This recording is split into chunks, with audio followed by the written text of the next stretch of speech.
Saludos a todos. El día de hoy vamos a presentarles un webinar que está a cargo de Nicolás Bejarano y Karen Martínez. Somos estudiantes de la Universidad Militar Nueva Granada y realizamos este trabajo para la materia de economía colombiana. El día de hoy vamos a hablar sobre el marxismo. Toda la información que utilizamos como base en este video es extraída del texto Manual de la Ciencia Política de la editorial Temis. Antes de entrar en materia con el tema del marxismo, me gustaría brindar una aproximación teórica de lo que es una ideología. Podemos observar que hay percepciones totalmente diversas del término. Por ejemplo, Minute establece que la ideología es la organización conceptual de un conjunto de fines colectivos reconocidos como deseables, mientras que Lowenstein, por su parte, plantea que se le denomina ideología a un sistema coherente de ideas y creencias que explican a grandes rasgos el comportamiento y la actitud del hombre dentro de la sociedad. Finalmente, una concepción un tanto distinta a las dos anteriores es la de Bourdieu, quien determina que la ideología es un sistema de ideas que se presentan como suficientemente completos para servir de base a la totalidad de soluciones que requiere un problema político. Para Bourdieu, la ideología tiene cuatro características: es dogmática, partidaria, moviliza la historia a su conveniencia y tiene una virtud unificadora. Pues bien, teniendo claro todo lo que el término ideología puede significar, empezaremos a hablar del marxismo partiendo por su percepción de este concepto. Los marxistas consideran que las ideologías reflejan las condiciones de vida y que además estas son creadas por una clase que las utiliza para ponerlas al servicio de sus propios intereses. En este video vamos a hacer un especial énfasis en la concepción que tiene el marxismo frente a temas muy puntuales, como lo son el materialismo, la lucha de clases, el Estado, el capitalismo, la ética, entre otros. Así que para empezar, hablaré de un factor que resulta determinante a la hora de diferenciar al marxismo de otras doctrinas políticas, y esto es el materialismo. Aquí se abordará tanto el materialismo dialéctico como el materialismo histórico. Sin embargo, este último lo vamos a plantear un poco más adelante. Principalmente y a grandes rasgos, el principio fundamental del materialismo, por más redundante que esto suene, es la materia.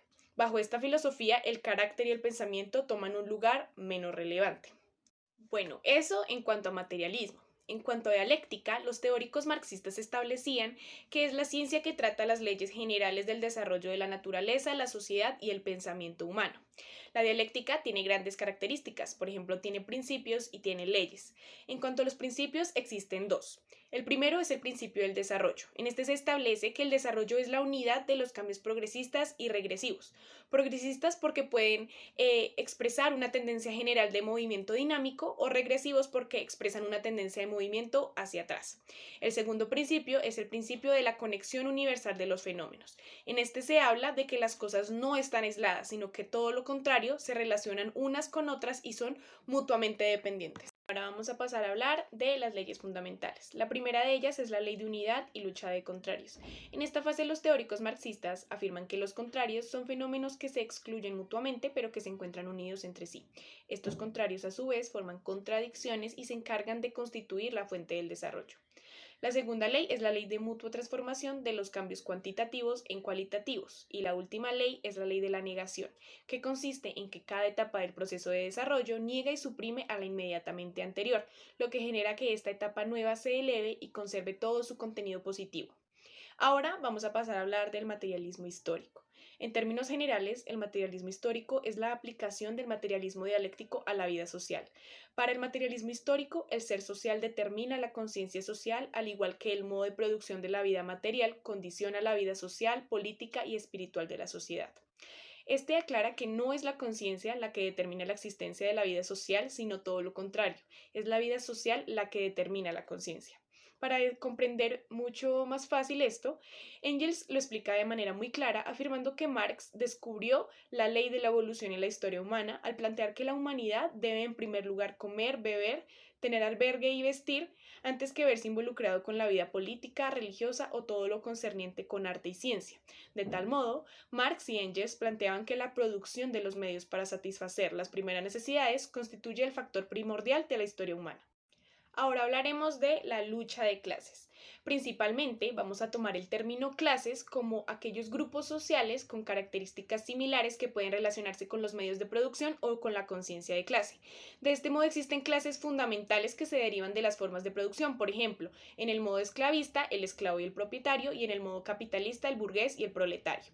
Partiré por citar una frase de Marx y Engels que se planteó en el Manifiesto Comunista, y es que la historia de cualquier sociedad hasta nuestros días es la historia de la lucha de clases. Según esto, en su época, la sociedad se dividía en burguesía y proletariado. Señalan que la burguesía ha sido revolucionaria al destruir las relaciones feudales, patriarcales e idílicas, al tiempo que cambió las relaciones de producción y por consiguiente las relaciones sociales. Por otro lado, los proletarios, que incluye a las clases medias, al pequeño industrial, al pequeño comerciante, al campesino, etcétera, son revolucionarios porque no tienen nada que salvaguardar, tienen que destruir todas las garantías y seguridades privadas que hasta ese punto existían. La lucha de clases, según esta perspectiva, se desarrolla en ámbitos de la vida como el económico, el político o el ideológico. Por ejemplo, en el económico buscando mejorar las condiciones laborales para el proletario y en lo político buscando cambiar la dictadura de la burguesía por la dictadura del proletariado. Para finalizar con esta primera parte, vamos a hablar sobre el Estado. El Estado es otro de los factores de gran relevancia a la hora de hablar de marxismo. Esta doctrina considera que el Estado es un órgano de dominación de clase, un órgano de opresión de una clase por otra. Es como la creación de un orden que legaliza y afianza la opresión. Por lo que Lenin planteaba que el Estado surge cuando las contradicciones de clase no pueden conciliarse, a partir de lo que concluye que la existencia del Estado es la prueba de que las contradicciones son irreconciliables. De acuerdo con lo que mencioné previamente y de esa visión pesimista frente al concepto de Estado, Marx menciona que una vez el socialismo triunfara, esa figura de Estado desaparecería, lo que conllevaría a que no existieran diferentes clases sociales. Este postulado lo explica muy bien Engels, cuando afirma que una vez el proletariado tome el poder estatal va a comenzar por convertir los medios de producción en propiedad del Estado, lo que de forma inmediata significará la destrucción de sí mismo como proletariado y también la destrucción de toda diferencia y antagonismo de clases. ¿Qué se puede concluir de esto último? Que el Estado existe a medida que el antagonismo y la diferencia de clases lo necesita. Si no existe diferencia de clases, no hay necesidad de Estado. La dictadura del proletariado. Lenin nos explica básicamente que esta dictadura nace de la teoría de la lucha de clases de Marx, en donde tenemos actores como el Estado, la revolución socialista, el proletariado y los burgueses. ¿Cómo relacionamos todo esto? Bien, el proletariado necesita llegar a ese estado y formar un nuevo régimen económico y político que supla las necesidades de los trabajadores y de los oprimidos. ¿Cómo llegamos ahí? Mediante la fuerza armada de las masas oprimidas, que principalmente tratarán de derrocar a esta burguesía que las ha explotado para el beneficio propio. Pero ¿cómo llegamos a esa revolución socialista? Bien, el proletariado necesita básicamente unas características como son el poder estatal, la organización centralizada de la fuerza, organización de la violencia, tanto para aplastar a la resistencia que quede de la burguesía, como para dirigir esa enorme masa y esa enorme cantidad de población, como lo son los campesinos, las pequeñas burguesías, los semiproletarios, y asimismo poner en marcha esa economía socialista hasta llegar a la revolución socialista. Capitalismo. Marx nos explicaba que la riqueza de las sociedades en las cuales funcionaba un modelo de producción capitalista se podía observar o anunciar la acumulación de una mercancía que necesariamente es producida por el trabajo humano, en donde este trabajo humano es contratado por un poseedor de dinero como una fuerza de trabajo por un valor específico como cualquier otro producto del mercado, claramente por un tiempo de trabajo socialmente necesario para la producción de esa mercancía. Una vez el poseedor de dinero o capital compra esta fuerza de trabajo, tiene derecho a consumir, en donde entramos a la problemática que nos expone el texto, que principalmente se trata en donde sobreexplotan a esta fuerza de trabajo, pues doblan sus jornadas laborales para producir dos mercancías por el precio de una, en donde entramos al concepto de plusvalía, en donde Marx nos habla principalmente que esta plusvalía no es para satisfacer necesidades propias o necesidades capitalistas, sino para seguir produciendo y explotando al trabajador por el mismo precio de una sola mercancía. La propiedad. En este apartado encontramos principalmente un problema, la propiedad burguesa, que son los lugares donde se explota al trabajador en el cual empieza a generar no un beneficio propio, sino más capital para el burgués, en donde él lo reinvierte en otras propiedades burguesas para generar nuevos trabajos asalariados y seguir explotándolos, y asimismo en un ciclo. Esto nos genera varios problemas, en donde la sociedad en su mayoría demuestra una carencia de propiedad privada para los trabajadores, los campesinos, los pequeños burgueses. Y ahí es donde el marxismo entra a proteger estos intereses de estas masas y a tratar de abolir esta propiedad burguesa como una solución. Pues si en sí son los acaparadores de terrenos, propiedades y medios de producción. La religión.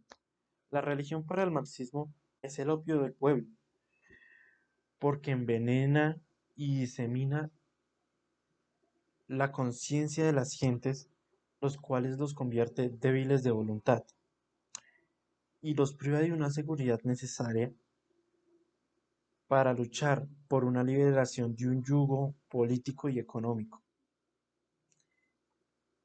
en donde ellos viven encerrados en una falsa felicidad, pues esta religión no los deja generar una crítica ni una conciencia efectiva que establezca al humano con su entorno y las problemáticas de su entorno. La ética marxista. El marxismo nos plantea que la moralidad es algo que se impone como un sistema político o económico, por lo cual su moralidad va encaminada hacia la defensa y la continuidad de la lucha de las clases. Asimismo, esta moralidad sirve para destruir ese sistema o esa antigua sociedad explotadora y para unir a los trabajadores en un solo gran proletariado que esté encaminado hacia la creación de una nueva sociedad comunista. Asimismo, esta moralidad comunista nos plantea unos principios, como son la devoción al comunismo, el patriotismo y la internacionalización del comunismo, la relación comunista con el trabajo y la propiedad social, el colectivismo y el humanismo. Muchas gracias por su atención.